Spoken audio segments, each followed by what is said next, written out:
तस्वीर मैंने ग्रुप में आपको सेंड कर दी, ठीक है बेटा, ग्रुप में तस्वीर मैंने आपको सेंड की है, ठीक है। अब पहली बात ये बेटा कि मैंने एक साइड पे लिखा है कि कौन सी ऐसी इरेगुलरिटीज हैं, दो किस्म की हैं, जो कि एक प्रोसीडिंग को इनिशिएट करती हैं, लोग इसको विटिएट भी कहते हैं, ठीक है, जो आपके अल्लाह आपका भला करे, इंग्लिश लिटरेचर लॉ पढ़ के आए हैं वो बोलते हैं विशिएट, और जो हमारे जैसे लिखतुल आयत हैं वो कहते हैं विटिएट, ठीक है, क्या कहते हैं, विटिएट, नंबर 1। अब बेटा बात आ गई किस पे, कि जो ये इरेगुलरिटीज है ना, ये बात आप माइंड में रखिएगा कि कितनी किस्म की हैं, 2 किस्म की हैं। अब इस चीज को मिक्स अप नहीं करना आपने, ठीक है बेटा। पहली बात ये बेटा कि ऐसी प्रोसीडिंग्स हैं, ऐसी इरेगुलरिटीज हैं जो क्या कर देती हैं, आपकी प्रोसीडिंग्स को इनिशिएट करती हैं, और दूसरी इरेगुलरिटीज वो है बेटा जो आपकी किस चीज को, आपकी जो है ट्रायल को कर देती हैं, खत्म कर देती हैं। अब नीचे जो है बेटा आपके पास तस्वीर होगी, ये इधर, ये मैंने ये तस्वीर आपको नजर आ रही है, तो मैंने विशिएट को डिफाइन किया है कि the term initiate which has been defined in the various legal dictionaries, which means to impair, which make the void, to annul or to destroy completely or partly the effect or force, ठीक है, किस चीज को उन तमाम proceedings जो court कर रही होती है उनको क्या कर देती है, अनल कर देती है, वॉइड कर देती है, या डिस्ट्रॉय कर देती है, उस प्रोसीडिंग्स की किसी एक हिस्से को, ठीक है, यानी कि पूरा ट्रायल था, अगर ट्रायल हो रहा था तो अगर वो एक काम कर देता है तो उसकी हद तक यानी कि वो तमाम जो मामलात होंगे उसको क्या कर देगा, अनल कर देगा या डिस्ट्रॉय कर देगा। बेशक उसका जो इफेक्ट होना था यानी कि उसको क्या कर देगा, अनल कर देगा, या उसको क्या कर देगा, खत्म कर देगा। समझ आ गई बेटा बात की। अच्छा, अब यानी कि विशेष का मतलब होता है खत्म कर देना, इसको डिस्ट्रॉय कर देना, इसको तबाह कर देना। कौन सी ऐसी वो आपकी रेगुलरिटीज हैं जो ड्यूरिंग द प्रोसीडिंग या ट्रायल जज अगर करता है, शैल बी वाइड। समझ आ गई बेटा बात की, शैल बी वाइड, ठीक है। उसके बाद बेटा इसमें जो मेन चीज है आपको मैं बताता चलूं, जो पहले बताने वाली चीज है पहले मैं आपको बता देता हूं कि जो कैटेगोरिकली अगर आप सेक्शन देखोगे ना, आपका 529 और 530, ठीक है बेटा, 529 और 530, इसने अब एक में उसने लिखा कि which do not initiate under section 529, कि अगर इरेगुलरिटीज दी हैं इरेगुलरिटीज जो कि प्रोसीडिंग्स को क्या नहीं करती, खत्म नहीं करती, और 530 530 में वो कहता है जो बिल्कुल क्या कर देती हैं, आपकी विशिएट कर देती हैं, यानी कि अनल कर देती हैं, खत्म कर देती हैं। अगर आप इनको देखोगे तो ये तस्वीर आपके सामने है बेटा। उसके बाद मैंने ये ट्रायल की जिक्र किया है बेटा कि अगर आप दौरान ट्रायल इनमें से अगर आपको ये हरकतें, इनमें से कोई एक हरकत कर देते हो, इनमें से कोई एक हरकत कर देते हो, नॉन कंप्लायंस ऑफ द 265 सी, ठीक है, इसमें आगे वन बाय वन हम इसको देखते हैं। उसके बाद है non compliance of the section 353 CrPC, उसके बाद failure to record the statement under section 342 CrPC, ठीक है बेटा।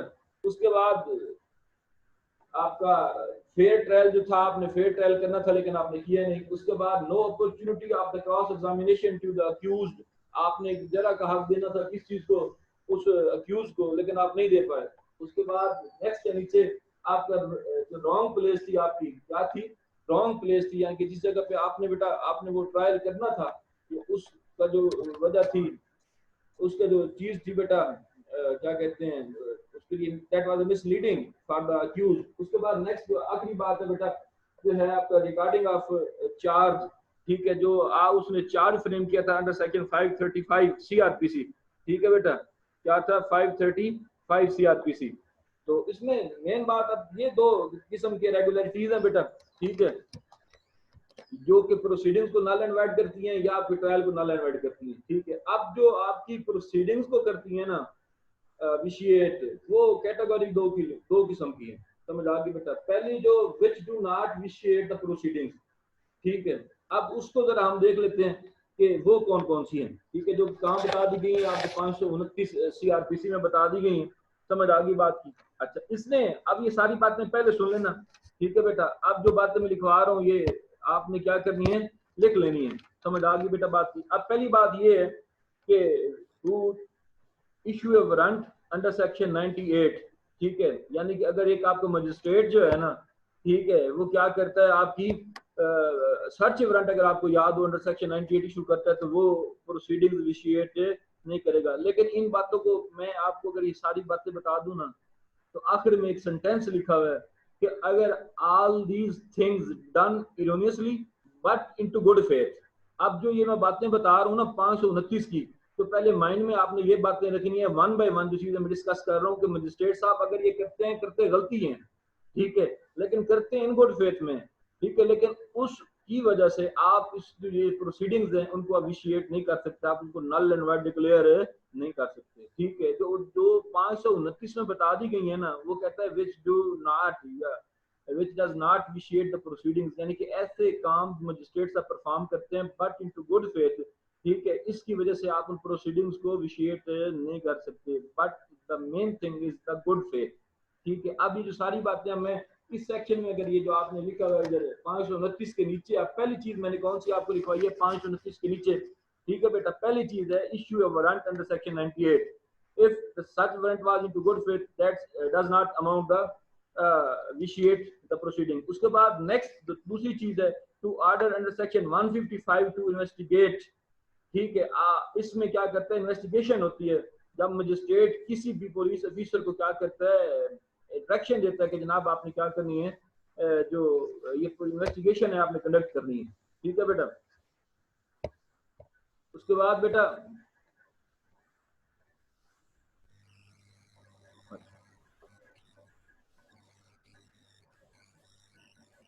इसके बाद बेटा नेक्स्ट है to hold an inquest report under section 176। अगर आपको याद हो तो हमने बड़ी डिटेल में पढ़ा था इंक्वेस्ट रिपोर्ट, जिसे हम कहते हैं शजरा, जिसे हमने कहा था आपकी इंजरी रिपोर्ट या इंक्वेस्ट रिपोर्ट, अगर आपको याद हो ये बातें, तो हमने ये बड़ी बातें डिटेल में पढ़ी हुई। इंक्वेस्ट रिपोर्ट अगर आपको बेटा ये चीज याद है तो समझ आ गई बेटा बात की। अगर वो कंडक्ट करता है तो फिर भी ये नहीं है, इससे विशिएट नहीं होगी। उसके बाद issue the process under section 186। ठीक है, इसके बाद है to take the cognizance under section, ये याद है आपको कि अगर मजिस्ट्रेट साहब क्या करते हैं, कॉग्निजेंस लेते हैं किस में जाके, सब सेक्शन 1 उसकी क्लॉज ए और बी में। ठीक है, उसके बाद अगर वो नहीं कर सकते, जो सूट उनके पास, केस उनके पास आया है, वो खुद एम्पावर्ड नहीं है, वो क्या कर देते हैं या किसी और वजह से वो ट्रांसफर कर देते हैं, केस जो है किसी और को ट्रांसफर कर देते हैं। समझ आ गई बेटा बात की, अंडर सेक्शन 192 सीआरपीसी। उसके बाद है टेंडर ऑफ पार्डन 337 एंड 338।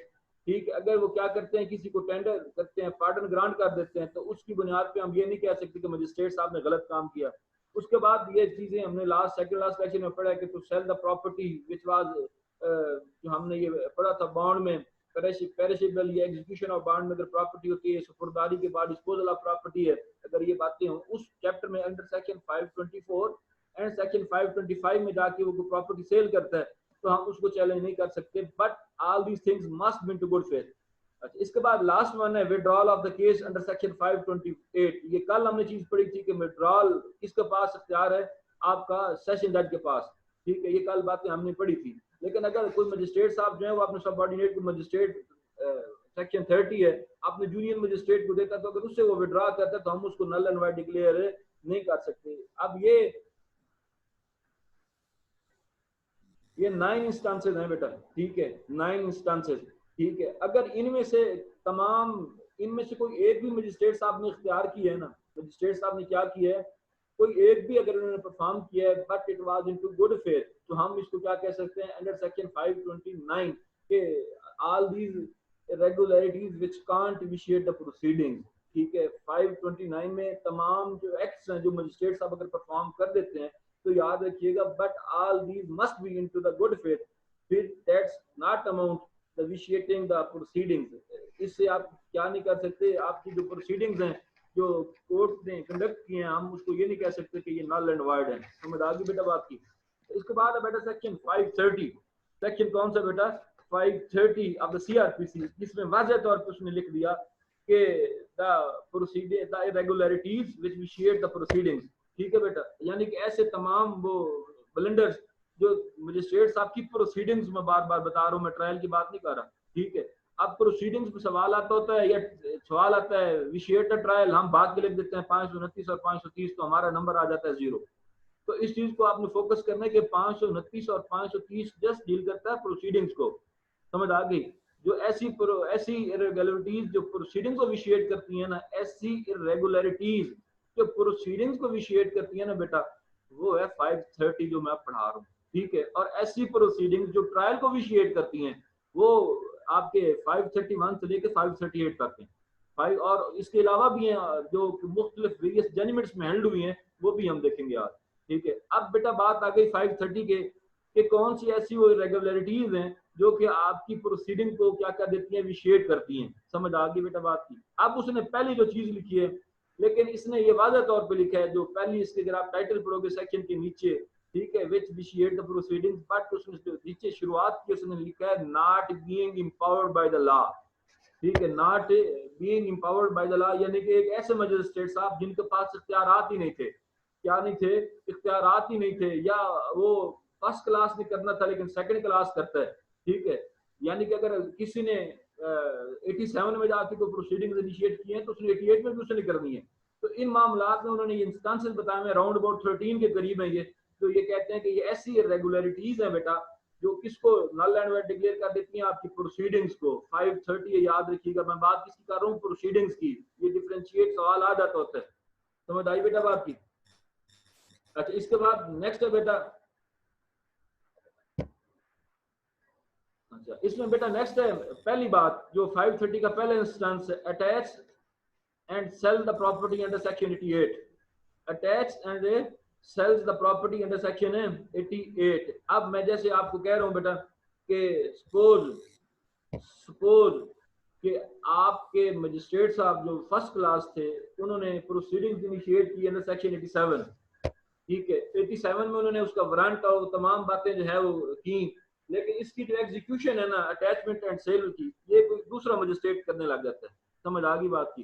जो प्रोसीडिंग्स जिस मजिस्ट्रेट ने आगाज की थी ना, पहला इंस्टांस यही है, पहला इंस्टांस भी यही है जिसने क्या की थी बेटा, आगाज किया था 87 में जाके। अब हक किसी का बनता है कि वही मजिस्ट्रेट क्या करे 88 में जाके। अब आप कहोगे सर उसका तबादला हो गया या वो ये वो बातें ठीक है, वो बात बिल्कुल आपकी जायज है, लेकिन कहने का मतलब ये है कि वो मजिस्ट्रेट फर्स्ट क्लास है जिसने 87 में जाके प्रोसीडिंग इनिशिएट किया, लेकिन जब 88 वाला एग्जीक्यूट करवा लिया उसके पास तो इख्तियार ही नहीं है, वो खुद से ही 88 में जाके कर देता है, लेकिन होता सेकंड क्लास या थर्ड क्लास है। तो इसका कहने का मतलब ये कि he was not empowered by the law, यानी कि लॉ उसको इख्तियार नहीं देता था, नंबर 1, ठीक है। उसके बाद number 2, issue the warrant, search warrant.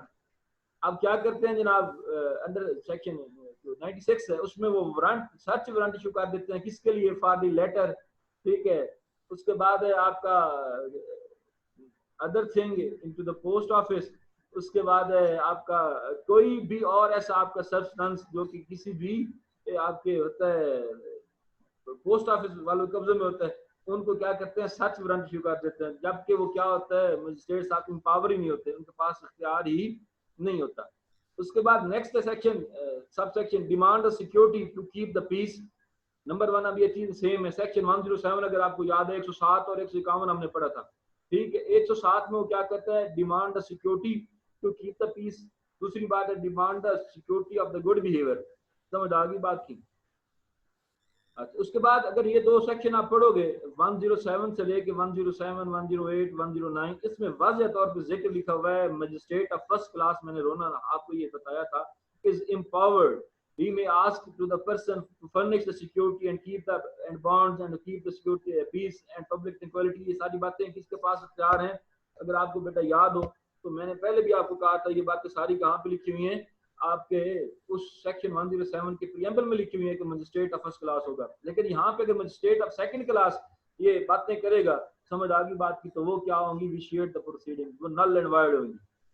समझ आ गई बात की। उसके बाद बेटा next number 5, discharge lawfully bound for good behaviour. जबकि ये मजिस्ट्रेट आपको पता है फर्स्ट क्लास है, इसमें भी जो जिसका जिक्र हुआ है वो कौन सा मजिस्ट्रेट, यहाँ पर अगर सेकंड क्लास या थर्ड क्लास का करता है, he is not empowered by the law, तो फिर वो प्रोसीडिंग्स क्या होंगी बेटा, नल एंड वाइड होंगी, और विशिएट वो क्या होंगी, इरेगुलरिटीज होंगी। उसके बाद उसने लिखा है प्रोसीडिंग्स, ठीक है, अंडर सेक्शन 133 अगर आपको याद हो पब्लिक न्यूसेंस के बारे में, और 144 अगर आपको वो बातें याद हो, तो अगर यहाँ पे मजिस्ट्रेट ऑफ फर्स्ट क्लास का जिक्र हुआ है, बस 133 में मजिस्ट्रेट ऑफ फर्स्ट क्लास था, और मजिस्ट्रेट ऑफ फर्स्ट क्लास ही था किसमें भला, आपका अल्लाह भला करे, इसमें 144 में भी, 145 में भी, ठीक है। 145 में भी किसका जिक्र था, आपके मजिस्ट्रेट ऑफ फर्स्ट क्लास का। अगर ये प्रोसीडिंग इनिशिएट करते हैं तो ये अकॉर्डिंग टू लॉ होंगी, अगर इन्हें सेकंड क्लास या थर्ड क्लास करता है तो ये क्या होंगी, अनलॉफुल होंगी। उसके बाद है who passed the sentence under section 349 of which he is not empowered, ठीक है। वो क्या कर देता है 349 में जाके कोई सजा पास कर देता है 349 में, ठीक है, जब उसके पास इख्तियार नहीं है, उसके पास इख्तियार ही नहीं है। अब ये इंस्टांसेस बता रहा है, वो इरेगुलरिटीज बता रहा है on the part of magistrate who is not empowered by the law, if he exercises then all the proceedings shall be null and void, ठीक है बेटा। उसके बाद इसकी है आपका 435, अगर आपको याद होगा रिवीजनल पावर थी, ठीक है, वो किसके पास है, ये कोर्ट ऑफ सेशन के पास है या आपके हाई कोर्ट के पास है। अगर ये जाके 435 सीआरपीसी में अपने तमाम इख्तियारात को इस्तेमाल करने लग जाता है तो वो इरेगुलरिटी होगी विच इनिशिएट द प्रोसीडिंग। उसके बाद revise the order under section 515 and order passed under section 514, ठीक है। उसके बाद वो कहता है कि जो भी सेक्शन ऑर्डर पास हुए अंदर 515 और 514 तो उसको क्या करता है, रिवाइज करता है, ठीक है। तो ये भी क्या होगा, नल एंड वाइड होगा। उसके बाद यानी कि एक ऐसा जो है आपका ऐसा ऑफेंडर उसको ट्राई करता है जिसके पास उसको ट्राई करने का इख्तियार नहीं है। यानी कि अगर हम पढ़े classes of criminal court under section 6 हर किसी and section 21 of the CrPC, अगर आपको बातें याद हो तो वहां पे उन्होंने क्लासेस ऑफ द मजिस्ट्रेट बताई थी कि first class, second class, third class को ट्राई कर सकता है। तो यहाँ पे जो 10th नंबर पे इन्होंने इसका इंस्टांस बताया कि किसी ऑफेंडर को ट्राई करता है या किसी एक ऑफेंडर को समरली ट्राई करता है जो कि उसने करना नहीं था, वो भी क्या होगी, इरेगुलरिटी होगी, ठीक है, जो कि क्या कर देगी, उन तमाम प्रोसीडिंग्स को नल एंड वॉइड डिक्लेयर कर देगी। समझ आ गई बात। उसके बाद वो कहता है कि कोई अपील को डिसाइड करता है, ठीक है, क्या करता है, किसी अपील को सुन लेते हैं मजिस्ट्रेट साहब, जब किसी भी पूरे प्रोसीजर में कहीं मैंने आपको नहीं पढ़ाया कि मजिस्ट्रेट अपील सुन सकता है। तो ये तमाम प्रोसीडिंग्स जो ये तमाम इरेगुलरिटीज होंगी ये 13 है गालबन बेटा, ठीक है। दो को मैंने इकट्ठा करके लिख दिया है, एक 133 और 145 को, और एक मैंने ये नीचे लिखा है ट्राइज एंड ऑफेंडर एंड आपका जो है ट्राइज समवन समरैली। ये 13 इस तरीके से बातें बनती है बेटा। तो ये 13 इंस्टांसेस हैं आपके 530 में बेटा, जो कि क्या कर देते हैं, विशिएट करते हैं आपकी प्रोसीडिंग्स को, क्या करते हैं, आपकी ऐसी इरेगुलरिटीज हैं जो कि प्रोसीडिंग्स को नल एंड वॉइड डिक्लेयर करती हैं। समझ आ गई बेटा। अब बातें हैं इस साइड पे कि जो कि आपकी क्या करती हैं, ट्रायल को खत्म करती हैं। समझ आ गई, व्हिच विशिएट द ट्रायल। पहली बात समझ आ गई बेटा बात की। पहली बात, non compliance with the provisions of 265C of the CrPC. अब इसमें हमने ये कहा था कि अगर आपका बेटा है ना ये चलान केस, ठीक है, यानी कि एफआईआर केस जो है ना आपका क्या है, एफआईआर केस जो है, एफआईआर केस, ठीक है, before the commencement before the framing of charge it is mandatory for the court to supply all the documents. अब वो डॉक्यूमेंट अगर आपको याद हो, inspection note, FIR, challan, statements, ठीक है, ये सारी नक्शा, ये सारी बातें उसने 7 दिन पहले चार्ज फ्रेम करने से पहले उसने किसको देनी है दी, अल्लाह आपका भला करे, अक्यूज को। इसी तरीके से अगर आपका जो है ये आपका है दूसरा कंप्लेंट केस, तो फिर 3 दिन के अंदर उसने तमाम जो है वो फोटो कॉपीज किसको देनी है, आपकी अक्यूज को देनी है, ठीक है। अब ला ये कहता है कि अगर भाईजान 265C की जो इन्होंने पासदारी करनी थी वो नहीं कर पाए, ठीक है, प्रोसीडिंग्स की, तो ये क्या कहता है कि अगर ये बात एट अपीलेट फोरम या रिवीजनल फोरम पे कोर्ट के पास आ जाए तो कोर्ट को रिमांड भी कर सकती है और इसको वापस भी भेज सकती है। तो यानी कि अगर आपने वो डॉक्यूमेंट सप्लाई नहीं किए तो इससे ट्रायल को हम ये कह सकते हैं कि ये जो ट्रायल है ये इलीगल है। समझ आ गई बेटा बात। उसके बाद बेटा नंबर 2 ग्राउंड जो है non recording of the charge under section 535 of the CrPC, कि हम समझते हैं कि जो आप भाई साहब ने चार्ज फ्रेम करना था वो किया ही नहीं, जो किया वो गलत, वो प्रेजुडिस कर दिया, दैट जो कि मिसलीड करता है जजमेंट को, that was the failure of the justice. अगर इसमें आपने अगर जजमेंट लिखनी है ना बेटा, 2000 Pakistan criminal law journal page 367, फिर रिपीट कर लो, 2000 Pakistan criminal law page criminal journal page 367, ठीक है। इसमें बेटा ये हेल्ड हुआ था, ठीक है, ए पर्सन इज मिसलीडेड, ठीक है, serious defect in the trial, ठीक है, for the framing of charge, then the remedy for accused is retrial. अगर आपका ये जो है जो चार्ज था वो गलत फ्रेम हुआ था तो उसके लिए क्या होगा, रीट्रायल होगा। इसकी जजमेंट कौन सी है, 2000 पाकिस्तान क्रिमिनल जनरल पेज 667 जी। उसके बाद है बेटा नॉन कंप्लायंस बेटा 353।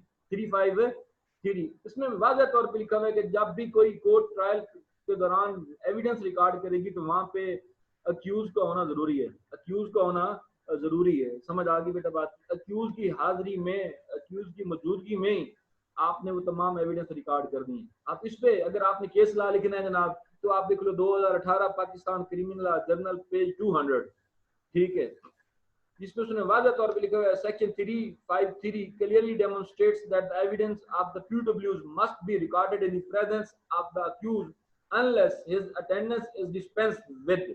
यानी कि जब तक अगर उसकी हाजिरी रोकी नहीं गई, ठीक है, कोई कानून ने मना नहीं किया उस टाइम तक, यानी कि अगर आपका ट्रायल इन एब्सेंशिया है तो फिर तो आप रिकॉर्ड कर सकते हैं। अदरवाइज ये clearly demonstrate the basic spirit of the section 353 is that the evidence must be recorded in the presence of the accuse. समझ आ गई बेटा बात की। तो उसके बाद जो चौथा ग्राउंड है बेटा वो है failure to record the statement under section 342 CrPC. Failure to record, ठीक है, failure to record the statement under section 342। इस पे अगर आपने बेटा जजमेंट लिखनी है तो आप लिख लो पीएलडी 2005 कराची पेज 18, ठीक है। जो चौथा पॉइंट है वो है failure to record the statement under section 342 CrPC, PLD 2005 Karachi page 18, ठीक है। अच्छा, इसमें बेटा वाज़े तौर पे है कि आपने 342 का जो है वो स्टेटमेंट आपने रिकॉर्ड करनी थी अक्यूज की, ये हम पहले भी मैं आपको पढ़ा चुका हूँ, ठीक है, लेकिन आपने की नहीं। तो ये ला ये कहता है कि ये क्या करेगी, आपका जो ट्रायल होगा वो नल एंड वाइड होगा। इसके बाद बेटा मैंने नेक्स्ट हेडिंग दिया फेयर ट्रायल की तस्वीर अगर आपके पास हो, ठीक है। पहली बात फेयर ट्रायल से मुराद यानी कि जो जज उसको ट्राई कर रहा था वो कॉम्पिटेंट नहीं था, ओपन कोर्ट में ट्रायल होना था उसने नहीं किया, जो प्रिंसिपल था आरडी अल्टम पल्टम का उसने फॉलो नहीं किया। उसके बाद जो है आपका कार्डिनल प्रिंसिपल्स जो थे, ठीक है, यानी कि जो उस ट्रायल को कंडक्ट करने के लिए कार्डिनल प्रिंसिपल्स थे वो उसने फॉलो नहीं किए, ठीक है। तो हम फिर भी कह सकते हैं एट हायर फोरम के जनाब जो ट्रायल था ये फेयर ट्रायल नहीं था, ठीक है। उसके बाद ये नंबर 6 जो है, ठीक है, इसमें वाज़े तौर पे लिखा है no opportunity of the cross examination was given to the accused या अक्यूज्ड काउंसिल, यानी कि क्रॉस एग्जामिनेशन करवाना था लेकिन दौरान ट्रायल किसी ने उसको मौका ही ना दिया। तो ये भी प्रोसीडिंग्स क्या करेंगी, ये जो ये इरेगुलरिटी है ये तो उस ट्रायल को नल एंड वाइड डिक्लेयर करवा सकती है। उसके बाद है बेटा जो एविडेंस थी, ठीक है, अब ये सेक्शन अगर आप ये पढ़ रहे हो इसमें सीआरपीसी में भी है, ठीक है। अगर आप ये 533, ठीक है, और 534 में जाके देखो कि अगर एविडेंस जो कि रिकॉर्ड होनी थी according to the measures which are mentioned in section 164 and 364 उसके मुताबिक नहीं होती, नहीं हुई, उसके मुताबिक नहीं हुई। समझ आ रही बेटा बात की। अगर आपकी वो एविडेंस जो है वो रिकॉर्ड है 164 पैरामीटर और 364 के मुताबिक नहीं होती तो वो trial null and void declare होती। समझ आ गई बात। उसके बाद बेटा वाज़ह तौर पे उसने लिखा हुआ है कि अगर आपकी जो एक शहादत रिकॉर्ड होनी थी वो होनी थी ऑन ओथ, क्या होनी थी, ऑन ओथ, ठीक है।